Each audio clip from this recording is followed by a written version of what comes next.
hija estuvo en coma durante meses debido a un traumatismo neurológico grave. Después de despertar y recibir el alta médica, nos trasladaron a un centro de rehabilitación donde había alojamiento separado para los padres de los pacientes. Ella tenía 17 meses y yo me quedaba dentro del centro tanto como podía, durmiendo en sillas o donde fuera posible, siempre que el personal lo permitiera. Sin embargo, había una enfermera encargada en particular que no permitía que los padres se quedaran, así que tenía que caminar hasta el alojamiento para padres y dormir allí por las noches. El alojamiento era un lugar viejo, al estilo de un dormitorio, con unas 12 camas en total. Esa noche, yo era el único padre que se quedó allí. No tenía mucho dinero, y la mayoría de los otros padres podían permitirse hoteles.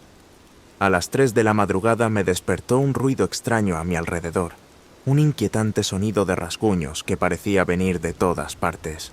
Estaba por encima de mí, debajo de mí, frente a mí. Era extremadamente difícil identificar su origen. La única luz provenía de un farol en la calle, que iluminaba el suelo frente a las ventanas al final de las camas. Directamente frente a mi cama, una pequeña figura se levantó. Era una niña pequeña con cabello oscuro y un aspecto increíblemente frágil. Recuerdo que en ese instante supe que ella no era real, ni estaba viva. Era una sensación inconfundible. No hubo ni un segundo en el que pensara que se trataba de una paciente que había llegado hasta allí por error. El lugar era un centro cerrado con seguridad. No había ninguna confusión. Sabía perfectamente que no estaba mirando a una niña viva y respirando. Ella me miró fijamente durante lo que parecieron horas. Yo no podía hablar. Colocó su pequeña mano en la baranda al pie de mi cama y, de repente, desapareció frente a mis ojos. No estaba dormido. Era fumador en ese entonces, así que inmediatamente salí al área para fumadores y me encendí un cigarro, tratando de procesar lo que había pasado. Al principio, lo descarté pensando que mi mente estaba estresada, pero mencioné el incidente a una enfermera del día con la que había desarrollado una amistad. Para mi sorpresa, me dijo que no era el primer padre que relataba esa historia. De hecho, me describió a la niña con exactitud, sin que yo le mencionara ningún detalle sobre su apariencia. Han pasado casi 20 años desde entonces, y aún puedo recordarlo con absoluta claridad. Mi novia me contó una historia hace no mucho tiempo, aunque al principio no quería decírmela porque pensó que no le iba a creer. No entiendo por qué pensaría eso, ya que definitivamente le creo. Llevamos juntos 18 años. De todas formas, ella estaba sentada sola en la sala viendo televisión, cuando, de repente, sintió una presencia. Miró a su lado y vio a un hombre sentado allí, en un sofá, con los pies apoyados sobre una de esas cajas bajas. No recuerdo cómo se llaman. Llevaba puesto un sombrero clásico, esos de copa alta. Lo curioso es que mi novia no tiene ni esa caja ni ese sofá en su casa. De hecho, era como si hubieran aparecido otros objetos en su sala. El hombre también la notó a ella. En el momento en que ambos se dieron cuenta el uno del otro, se hicieron una especie de sonrisa rara, como de ¿qué está pasando aquí? Y, de repente, él desapareció. Fue algo realmente extraño. Ella dice que parecía ser de otra época, tal vez alguien que vivió en su casa antes que ella. Por su ropa y su aspecto, definitivamente no parecía del futuro, sino del pasado. Sin embargo, no se sintió como si fuera un fantasma. Más bien parecía algo como un desliz en el tiempo, donde por un momento ambos pudieron verse mutuamente porque el tiempo se rompió o tuvo un fallo que permitió que dos épocas diferentes se intersectaran. Incluso interactuaron y se sonrieron. Personalmente, creo que este tipo de fenómeno podría explicar muchos de los supuestos avistamientos de fantasmas. Tal vez no estamos viendo espíritus o siendo embrujados, sino que estamos presenciando una grieta en el tiempo, o un momento en el que otra realidad o época se filtra brevemente en la nuestra. Pero bueno, quién sabe. Lo que sí sé es que mi novia no mentiría ni es el tipo de persona que se imagina cosas como esa. Además, fue algo mutuo. Ambos se vieron. Él también la notó y se dio cuenta de que algo estaba fuera de lugar, al igual que ella. Para él, mi novia probablemente fue la que apareció de la nada, como un fantasma, y era la que no encajaba. Pero, desde su perspectiva, él era el intruso o fantasma. A pesar de lo raro, ella dice que no fue aterrador, solo extremadamente extraño, como un ¿qué demonios acaba de pasar? Cosas locas, pero siempre he pensado que su casa tiene una vibra extraña. Se lo he dicho varias veces porque allí pasan cosas raras con frecuencia. Es además el único lugar donde he experimentado parálisis del sueño. Nunca me había pasado antes en mi vida, pero mientras viví con ella me sucedió varias veces, no de manera constante, pero quizás cada 6 o 12 meses. Siempre había una presencia oscura involucrada, como si me estuviera sujetando. Desde que me mudé a mi apartamento, hace una década, no he vuelto a experimentar nada de eso. Un poco de contexto. Cuando mi esposa era niña, sus padres y hermanos vivían con una de sus abuelas y su abuelo en la misma casa. Su abuelo fue asesinado ahí, en su habitación del segundo piso. Durante más de 20 años, esa habitación fue utilizada principalmente como bodega. Sus padres intentaron vender la casa varias veces, pero al ser un pueblo pequeño, todos conocían la historia y nadie la compraba, así que decidieron quedarse. Años después, mientras mi esposa y yo estábamos comprometidos, se llevó a cabo el juicio por el asesinato. Asistí para apoyar a su familia y vi las fotos de la escena del crimen. Esto es importante más adelante. Pasaron unos años más y ya teníamos 2 hijos. El mayor tenía 6 años en ese momento. La familia de mi esposa no habla sobre el asesinato y nuestros hijos, hasta el día de hoy, no saben nada de lo ocurrido. Mi suegro decidió convertir la habitación donde ocurrió el asesinato en un espacio de recreo para los nietos cuando la familia estuviera de visita. Antes de una reunión familiar de varios días, colocó sacos de dormir y un televisor en la habitación.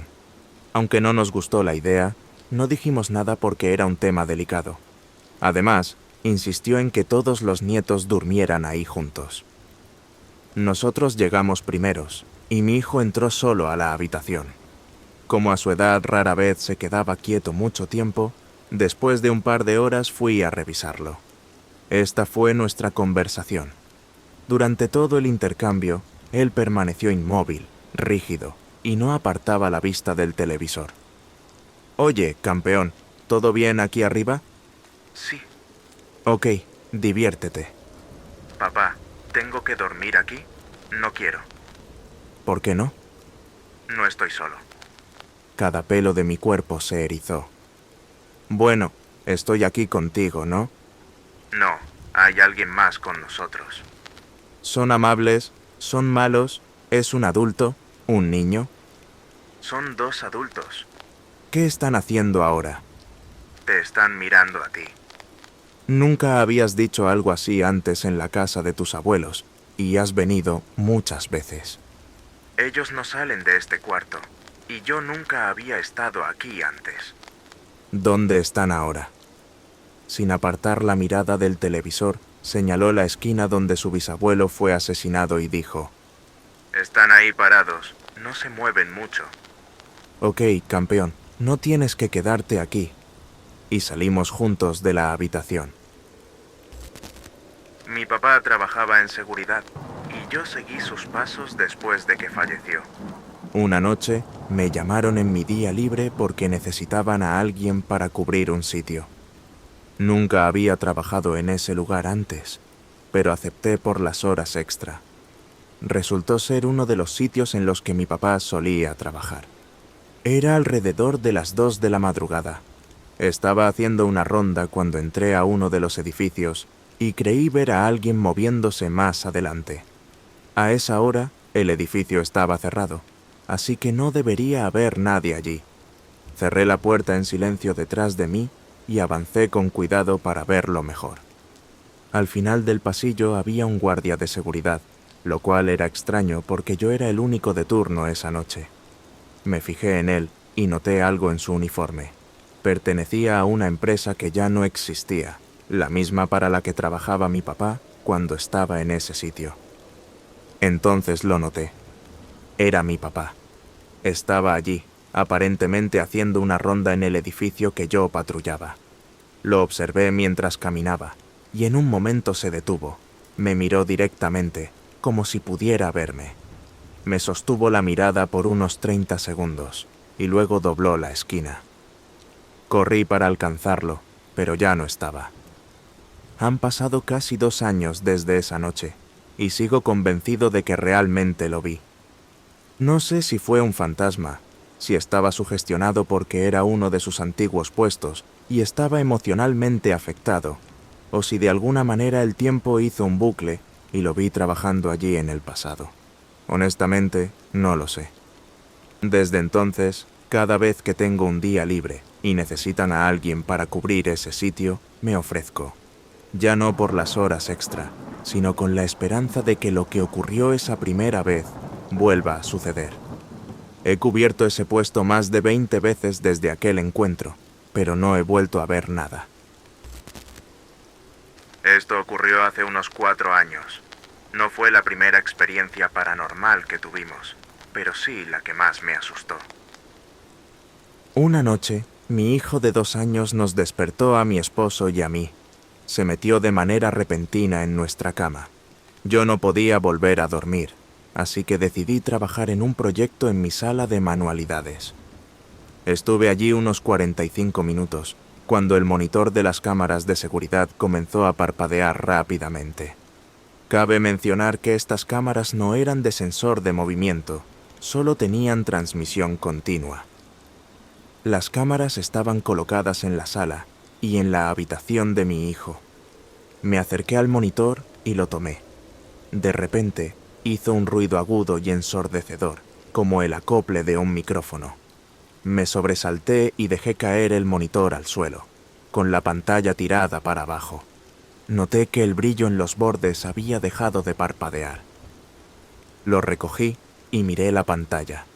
Vi a mi hijo de pie, inmóvil como una estatua, en el centro de la sala, mirando fijamente la pared. Con el monitor aún en la mano, me dirigí a la puerta. Cuando volví a mirar el monitor, la cabeza de mi hijo giró, solo la cabeza, y sus ojos se dirigieron directamente a la cámara en la esquina superior de la habitación. No tenía ninguna expresión en el rostro, absolutamente ninguna. Salí de la sala de manualidades, atravesé la pequeña cocina y el comedor y doblé la esquina hacia la sala. Estaba vacía. La puerta de nuestra habitación estaba al otro lado. Entré y vi que mi hijo seguía profundamente dormido en la misma posición en la que lo había dejado. Mi esposo levantó la vista de su lector electrónico. Le pregunté si se había levantado y había ido a la sala. Me dijo que no. Le pregunté si había ido al baño o a la cocina, pensando que quizás nuestro hijo había intentado seguirlo. Pero mi esposo juró que no había salido de la cama en toda la noche y que nuestro hijo había estado roncando tranquilamente todo el tiempo. Como dije antes, esta no fue la primera vez que vimos dobles entre comillas, pero siempre habían sido apariciones tan breves que no daba tiempo de asustarse o de procesarlo completamente. Esto fue diferente. No fue solo un vistazo, y, sobre todo, fue la expresión en el rostro de mi hijo lo que me heló la sangre. Esa mirada vacía, sin vida, cuando giró la cabeza hacia la cámara. Incluso ahora, mientras escribo esto, me da escalofríos. Espero que hayas disfrutado de este episodio de Radio Car Nocturna. Aquí al lado podrás encontrar más historias que no te dejarán dormir. Te ha acompañado Tomás, hasta que volvamos a encontrarnos. Buenas noches.